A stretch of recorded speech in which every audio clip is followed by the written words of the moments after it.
Usually people associate French stoves with the familiar camping gas. But traditionally and historically there's a long list of French stove manufacturers using fuels such as gas, benzene, kerosene and alcohol. I have a few French alcohol stoves, so we'll be doing a series showcasing my French alcohol stoves. I hope you stay tuned to find out about these interesting stoves. And this week we'll be starting with a company called A.L.G. And this is the A.L.G Model 3. A.L.G is still around. It was founded by two brothers, Adrian and Louis Guillard, and it dates from 1911 in Nantes. They're more known these days for their lanterns, and they still make lanterns, very limited range, but they have the wicks and glasses for them. And it's probably their experience with lanterns that originally influenced their decision to use wicks for their alcohol stoves. Now this A.L.G Model 3 is brass, or probably brass plated. It has a prominent stamp, and on the side, we probably won't be able to pick this up with the camera, but it has the brevet SGDG, which was a type of patent back in the day. This one has two handles. Their more well-known stove is the Model 7 Cricket or Grillon, which is here, which had a different wooden handle. This one has two handles at the side which make it easier to use.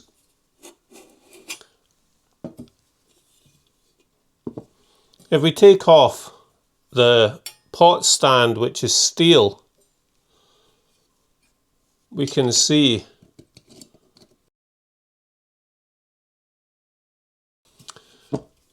on the side is a metal filler cap.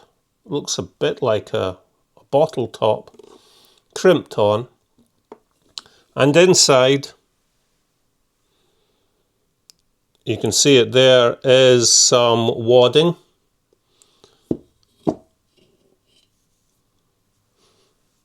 Which means that it is what they would call explosion proof. In other words, it's a spill proof. At the top we have a snuffer. This one has a few holes in it from age, but it still works.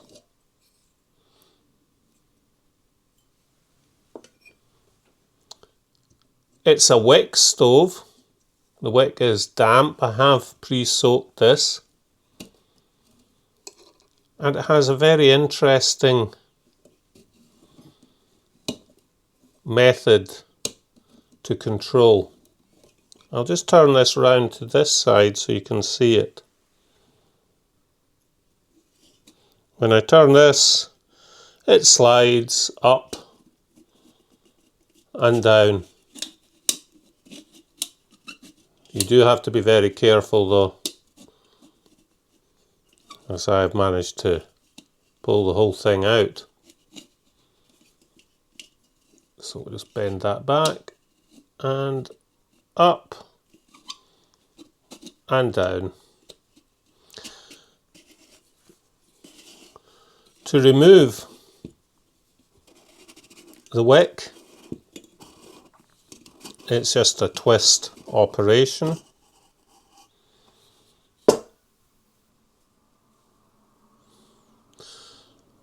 The wick is basically a rolled up version of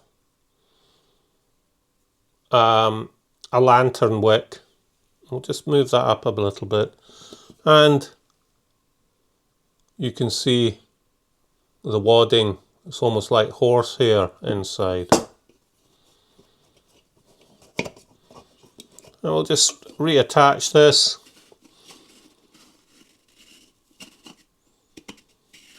There we are. So it's easy to replace the wick if you can get your hands on one. I can remove this. I'll just bend that down just a little bit,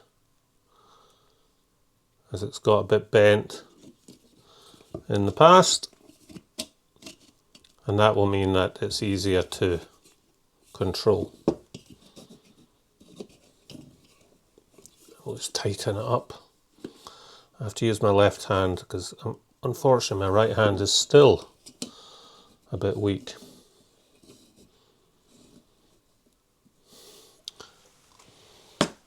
And I'll just show you from the side.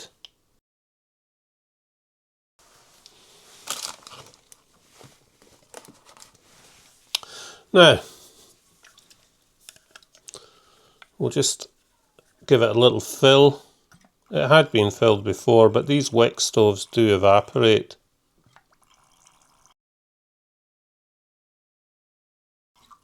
It needs a good fill to make sure there's enough fuel in it.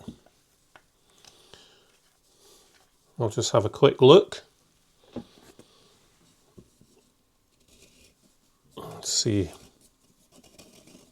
how much fuel we have in the bottom with the wadding and packing, etc. I don't know if you can see that. It soaks up a lot of the fuel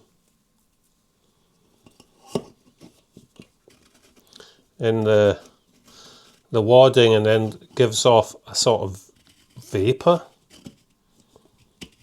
Now, bear with us, I'll just get this screwed back in and then we can get started.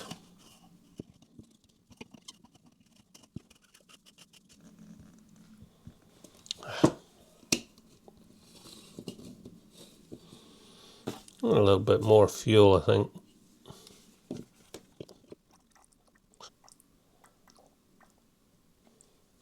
I'll just put a little top in the top to let that soak down in the wick.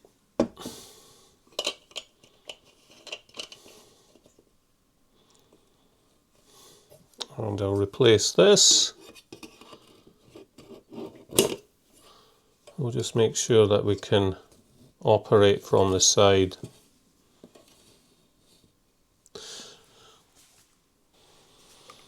Now, I have my usual 300 mils of water, and we have an Optimus Terra kettle.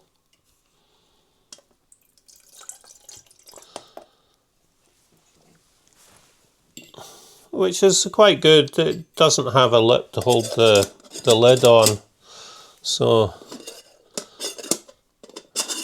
it's free moving. Bit noisy, but I like it. We shall move the stove over to the side and take away the fuel bottle, of course. Keep the snuffer available. We can put it in from the side. And I chose to use the kettle for the water, as I don't think this would have been so much a camping stove as such. It could have been a leisure stove, but it might have been used in the house. It could have been a camping stove. A lot of these would have been used in domestic situations. Now, and we'll switch off the lights as well.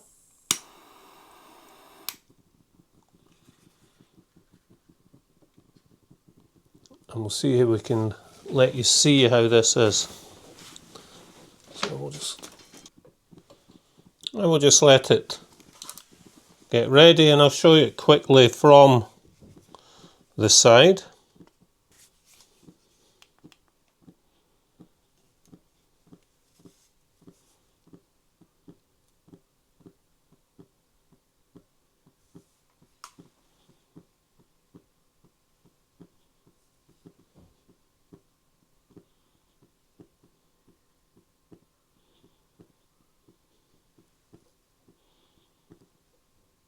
Now you can see the way the flame pattern works. It's a nice blue flame. I think this will have been used only with alcohol. And we'll put the kettle on now.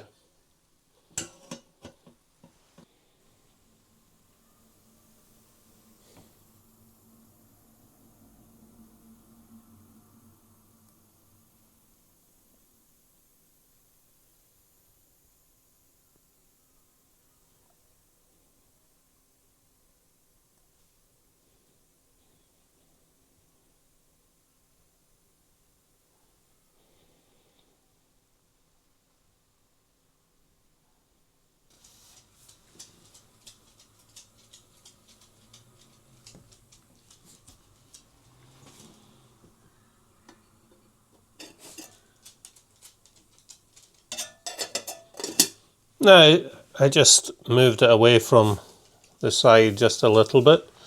It's putting out a lot of heat, but as it's a wick stove, I'm not expecting any miracles. It's had 4 minutes so far.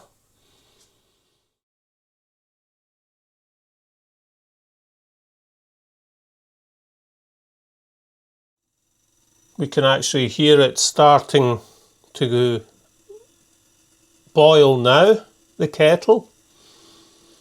As people have said in the past, the beauty of alcohol stoves isn't their speed, it's the calm you get from using them. Right, there's steam coming out.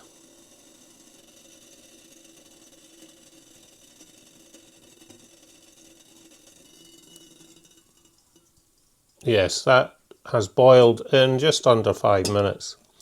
Now let's see if we can show you how this works. If we don't burn our fingers off, of course.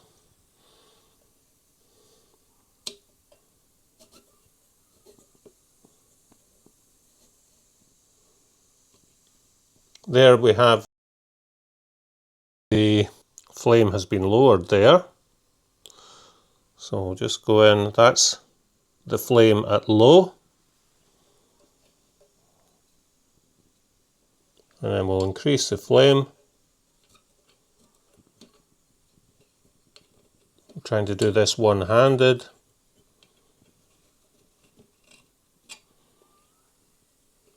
So that's high.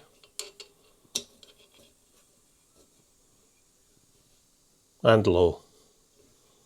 It does adjust it a little bit.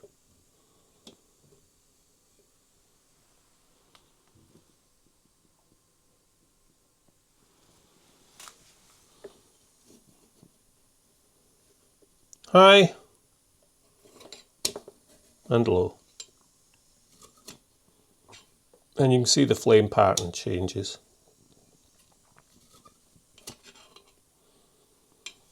And to snuff it out, we'll keep it on high. And we just put on the snuffer. Now this, I don't even know what period this would be. They seem to be the most popular from the 1930s to the 1950s. These popular alcohol stoves in France, but they'd been making them for over 100 years. Various different manufacturers such as Pigeon, A.L.G, SEB, to name a few. This is the first French alcohol stove I've shown you. I do have another 3 to show you in the future as part of a series on the French stoves that I do have. It's a part of my collection.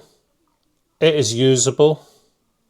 I haven't polished it up or anything, as I think this is brass plate and I don't want to use abrasives on it. We'll leave the patina the way it is. It's working well. The wick is in good condition. And 5 minutes, just under 5 minutes, is respectable for boiling up your water for your coffee or whatever. It's more efficient than the Portuguese tapial stove, but it is bigger and heavier.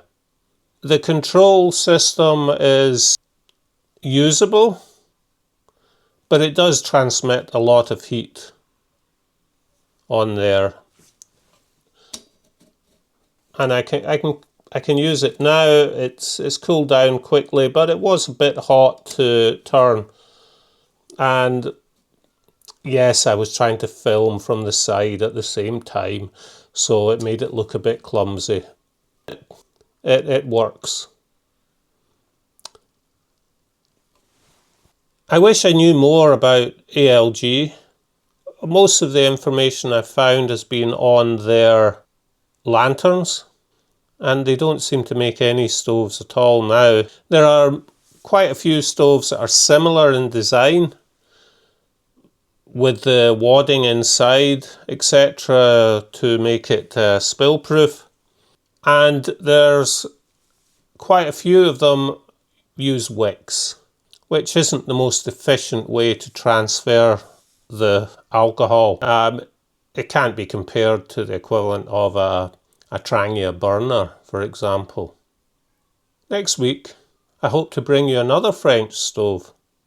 Until then, let me know what you think.